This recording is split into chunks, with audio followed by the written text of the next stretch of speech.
Welcome into this week's edition of On the Ice. Dan Hardenbrook, glad to have you along in our weekly hockey show as we take a look at the action all around the region. Coming up on this week's show, my varsity high school hockey broadcast partner Zach Clickner will join me. We will preview the weekend in Kalamazoo for the Emeralds co-op varsity team. Also take a look at their upcoming MHSAA tournament draw as well. 10U Renzi Power Sports Squirts wrapped up their regular season at the barn this past weekend.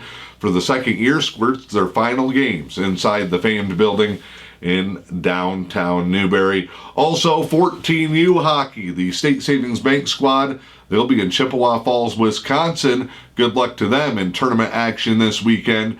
And then they return the last weekend in February with 4 big games to wrap up the Cup League season as the stretch run is coming to an end. While high school hockey gets ready for the state tournament, our local hockey team is building up for the big Puck of the Irish weekend, the opening weekend in March. Want to start out this week's show with our youth hockey 3 stars of the week. They all come to us from the 14U State Savings Bank team. Our number 3 star this week is Gavin Zeminski from State Savings Bank, one of the Manistique players.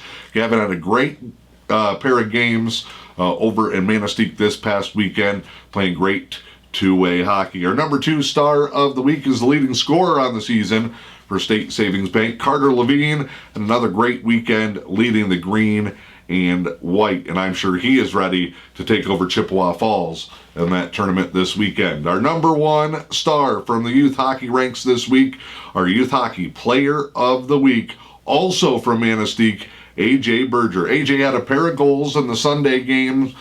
Second game, had a shorthanded goal in the first game that ended up being the game winner as State Savings Bank beat Negaunee 3-2 in both of those games. They also swept Saturday's contest and still sit in 3rd place in Cup League. On February 26th, they'll play a pair of games where they can jump up to 2nd. Then February 27th, they can make the hop into 1st place and win the Cup League on the final weekend of the season. Coming up, we break down what's happening with the Emeralds varsity. It's M123 FM and the Newberry News.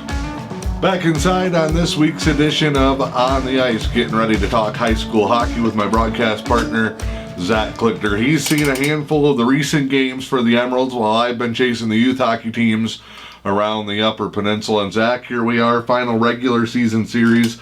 Let's start with what we expect to see in Kalamazoo this weekend before we get into tournament play next week. Matawan on Saturday, a co-op of Kalamazoo schools and teams on Sunday, and 2 big games to kind of wrap up the regular season. Yeah, I expect us to come out fast. The last couple of games we've come out kind of slow, especially that last game against Marquette's JV. There's no scoring till 3rd period.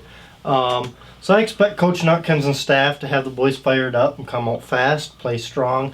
Expect another good performance from Noble in the net. He's been phenomenal this year for us. And one of the things I know Johnny mentioned this talking with Connor on their podcast is it's one of those matchups this weekend where we're going to see contrasting styles, more finesse, kind of a speed game that we're assuming these teams from way downstate like to play. And of course, we've seen this in state tournaments past at different levels, just the different styles of hockey that the 2 teams are going to bring this weekend. I agree. Teams from downstate typically are puck control teams. Like you said, finesse, cycle the puck in the zone, whereas teams from up here are more physical. A little bit more physical play on the defensive end, forecheck, back check. So, like you said it exactly perfect. Definitely contrasting styles. I think it's going to be interesting too, and I think we'll know early on in the first game of the weekend how it gets called, because that's a big part of it when you get down there is how physical do they allow us to be when the officials too haven't necessarily seen this style of hockey throughout the season. Exactly. What are they going to call as far as interference and penalties along that nature, boarding, cross-checking? How strict are they going to be on it?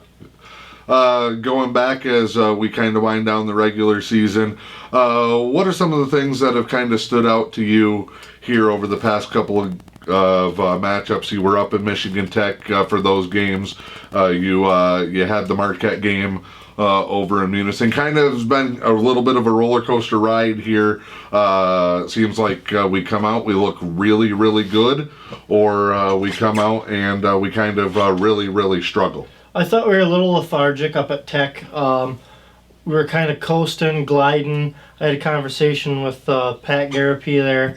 We were talking a little hockey the other day, and we thought the boys just weren't skating through the play. They weren't skating to the open ice. Now, I know that Coach Nutkins and staff recognize that. I'm about 99% sure they're working on that in practice this week. They corrected a lot of those mistakes from Michigan Tech weekend to the JV game against the Redmen. Like I said, we looked a little slow at first against the Redmen, but that third period, boy, we really turned it on. And speaking of turning it on, now is the time, because you get 2 games this weekend, and then it's into the tournament. The draw has been announced and released. The seedings finalized this past weekend. The Emeralds will open up in Gaylord at the Otsego County Sportsplex against Gaylord Tuesday night, 7 o'clock. The puck drop, the start of the MHSAA playoff tournament. And this is a 5-team field that, boy, you could pick a name out of the hat and probably have the winner. I mean, just as recently as 2 weeks ago, Alpena was the 1, and Gaylord was the 2, or the Sioux was the 2, and it looked like we'd be playing Sheboygan in a pre-regional game, but now coming in, Sheboygan ends up being the 1, and Alpena and the Sioux are 2 and 3. It's just wide open here. We beat Alpena, who's kind of been the front runner, but only about a 4-game difference really from 1st to 5th in this regional. It's going to be good competitive hockey. Yeah, I mean, we can what if this to death. If we don't lose that Kingsford Jeffers Nagani game, we're probably the 1. Yeah. But instead, you know, we made the bed. We got to lay in it now. So, I mean, a little extra hockey, I don't think it's going to hurt us. No. We tend to play better when we're playing more games. So maybe that keeps some of the cobwebs out of the system, playing the pre-regional. And like you said, we could flip a coin on any of these games. Yeah, and I know one thing that you always like to have, I don't care what the sport is, going into a playoff or a tournament, is experience. And I don't think our seniors are ready for this thing to be over. No, we have a senior class of I believe 9, and I don't think any of these 9 boys are ready. I know one that's for sure not ready for it to be over. And then you look at the young guys.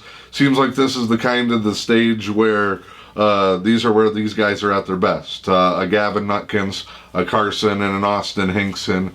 Guys like that, Cameron Skeens, they kind of seem like they're in a different mode the brighter you make the lights.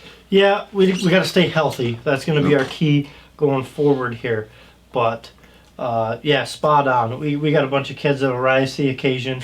We're healthy going into this weekend. Gavin got dinged up a little bit in that JV game. He'll be back for this weekend. But, yeah, across the board, the Hinkson brothers, the Nutkins brothers. Actually, I don't think there's anybody on this roster that hasn't played in a big game, man. So it shouldn't be a case where the lights are too bright for this group. I think if you're a fan of goaltending, you're going to like what you see in the regional tournament next week. We got a pretty darn good one in Alex Noble. We know about Camden Labadie over in the Sioux. I saw our games with Alpena earlier this season where we got out of there with the win, but it was of no fault of the goaltender who made 40-plus saves in that contest. Is that going to be the key kind of coming out of the week and getting back to a championship game the following week? Yeah, actually, Cam is playing on the Indians team this year. So it's underclassmen in the net for the Sioux team.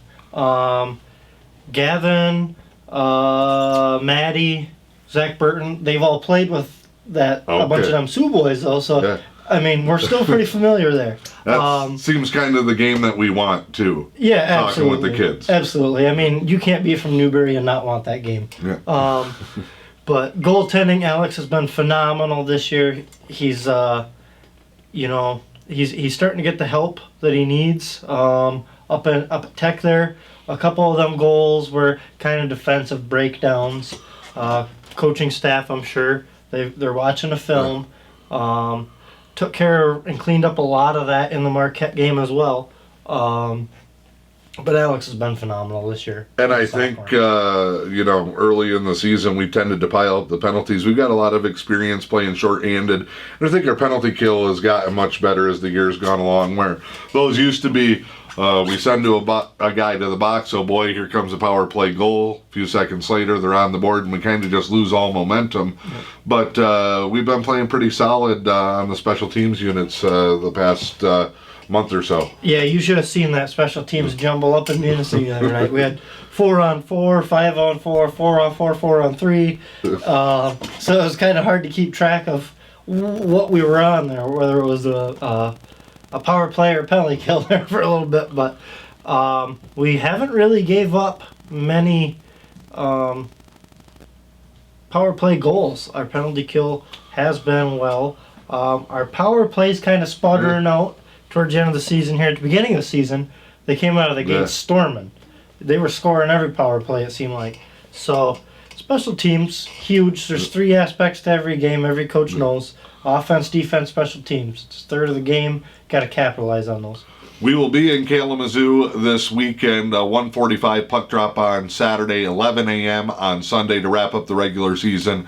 Then we'll be in Gaylord Tuesday night. Do want to remind all of our viewers that the MHSA tournament games are audio only for local media outlets, but we'll still give you the audio play-by-play broadcast in Gaylord Tuesday. A win. We're back Thursday for the regional semifinals, and then March 2nd would be the regional championship game in a spot in the MHSAA quarterfinals. Going to be a fun ride as we come down the stretch. Yep, we got at least 3 left in. That's right. Make sure that you join us, and we will give you the best coverage all tournament long right here with M123 FM, Manistique Varsity Hockey, and of course the Newbury News on YouTube. With Zach Clickner, I'm Dan Hardenbrook. We will see you next time on the ice.